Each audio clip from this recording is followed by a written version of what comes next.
Vítejte u nového videa na téma blindboxy.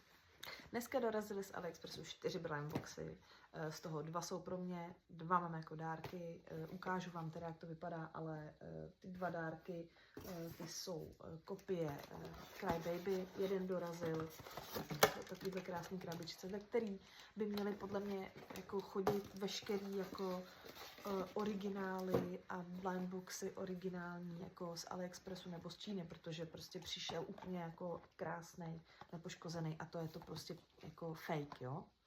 Což vím 100%, že je to fake. Druhý mi dorazil, tohle teda je Cry Baby Crying Again a druhý mi dorazil Cutie Wild, takhle pytlíček, to musím prostě nějak naimplementovat, v pytlíčku je teda kartička, tohle mám jako dárek.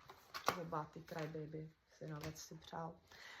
Takže to tam musím nějak naimplementovat. Mezitím, než mi tohleto stihlo dorazit, tak Popmart na AliExpressu doskladnil samozřejmě Cry Baby, nějaký kolekce, takže jsem tam ještě doobjednala, protože teď tam mají akci Back to School, jako všichni ostatní.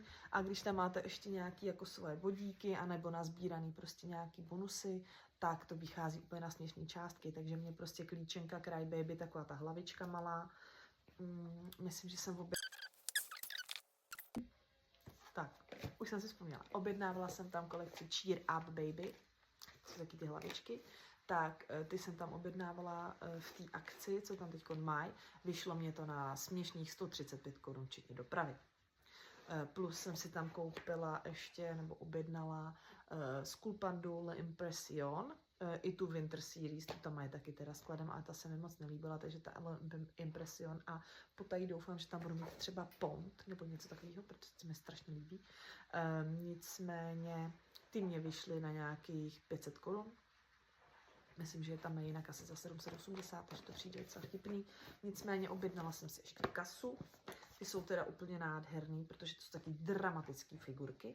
A každá ta figurka má vlastně na sobě jakoby nějaký druh jakoby masky, což mě se teda strašně líbilo, že a ty masky se dají samozřejmě sundávat a potom oni jsou jako uplakaný. Tak na ty jsem teda zvědavá a rozhodně se mi to líbí víc než ty Cry Baby od toho Popmartu, jo, ale tato ta kasa tam skoro na tom AliExpressu není dostupná a jsou na mě jako na to, že tam vlastně nejsou skoro dostupný, vychází asi na 700, jeden ten balíček, já jsem ho teda sehnala levnějc o kousek, měla jsem tam nějaký body, takže mi to vyšlo na méně peněz, ale už to teda přesně nepamatuju. A pak tady mám Yuki Oxygen Series, tady teda nevím, proč je napsaný